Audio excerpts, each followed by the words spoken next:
guys, today I'll be talking to you about the NATA position statement on safe weight loss and maintenance practices in sport and exercise. So this position statement talks a lot about the importance of being hydrated in sports.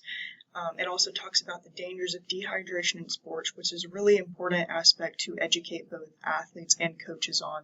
And this is specifically because dangers of dehydration can increase risk to heat illnesses, as well as put you at risk for poor performance. In the article, it mentions how just 1% worth of dehydration can lead to decreased performance, decreased cardiovascular output, as well as decreased respiratory output as well. There are a lot more side effects when it gets up to 3 to 5% dehydration. And then once you reach that 6% to 9% worth of dehydration, it becomes very dangerous for health and possibly leading to you having to go to the hospital to make sure that you get proper care for rehydration. This is where being able to talk to coaches and athletes about proper hydration and making sure that we don't do anything super crazy when it comes to dehydrating the body just to lose weight for sport. Alrighty, so the main point of the background for this position statement was how athletic trainers have a special role with athletes, getting to see them on a day-to-day basis. We get to understand their lifestyle and understand the sport that they are competing in. So we get to play a role in diet, weight management, and exercise. Now, a lot of our athletes, I can imagine some people have experienced where they come to you for advice, asking about these specific topics, and I think we have to know when it's important enough to refer out to nutrition, dietitian, or even strength coaches when it comes to the exercise portion, or coaches for their sport. But we have a special role in getting to also help them with these things and hopefully help them have a healthy aspect or a view on the weight management piece of sport. Especially for those of us who have worked in sports that have that aesthetic performance or piece to it. Sadly, the view on athletics tends to be if you look leaner, you look fit, you play better.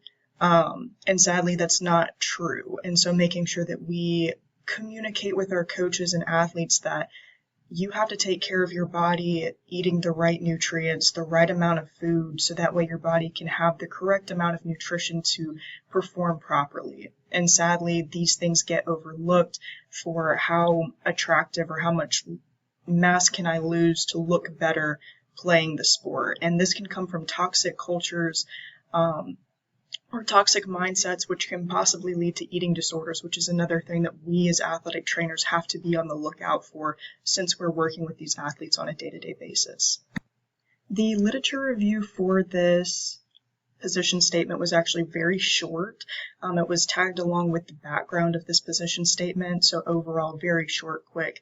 Not a lot of information because this article focused a lot on the recommendations for how we deal with safe weight loss in sports. So the things that I did gather from this literature review involve different formulas for calculating macronutrient intake as well as overall caloric intake for athletes, and just the different ways that you can do that and the different grams per kilogram of body weight, and making sure that we can recommend the proper amount of macronutrients for our athletes.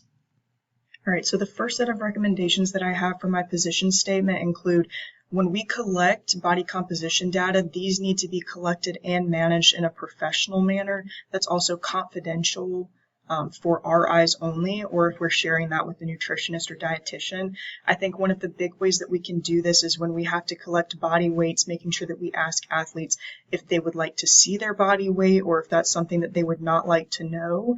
And also understanding the background of maybe why, if they've had previous eating disordered habits, making sure that they don't see how much they weigh if that's something that they wish. Another thing is making sure that every time that we are collecting weights, that the athletes are in a hydrated state. Because if we start collecting weights and they're not hydrated, that can throw off numbers in the future, or if they become hydrated, it could look like they gained a lot of weight out of nowhere, which can also kind of throw off our mindset for how these athletes are gaining weight or possible eating habits. The last thing for this slide specifically is making sure that our athletes do not gain or lose a ton of body weight in specific training cycle periods. This can, if they're losing excessive weight or even gaining excessive weight in very quick amounts of time, this can throw off performance and throw off body structure. So for this set of recommendations, it is mentioned that our athletes should be able to keep energy and nutrient levels throughout the year. This is making sure, going back to that last point of not losing excessive or gaining excessive amounts of weight through certain training cycles. This just goes back to that athletes should be eating about the same. If they do have to lose weight for their sport, this could be gymnastics, this could be wrestling, crew or rowing, where they have to have a specific amount of either body mass or weight when it comes to those sports. It leads to these next two recommendations, which involve an appropriate amount of aerobic exercise to help with weight loss. This goes back to not doing unsafe activities like when wrestlers would put trash bags over themselves, wear sweatsuits, and just run or sit in a sauna for hours on end. So making sure that our athletes understand safe ways to use aerobic exercise to facilitate that weight loss. And this next point of our next recommendation of using adjustments, again, being gradual, not doing anything excessive when it comes to food restrictions, and also making sure that they don't use unsafe products. And this can be diuretics or other prescription medications to help them lose weight. So making sure that we also have conversations with them and, again, educating on this point.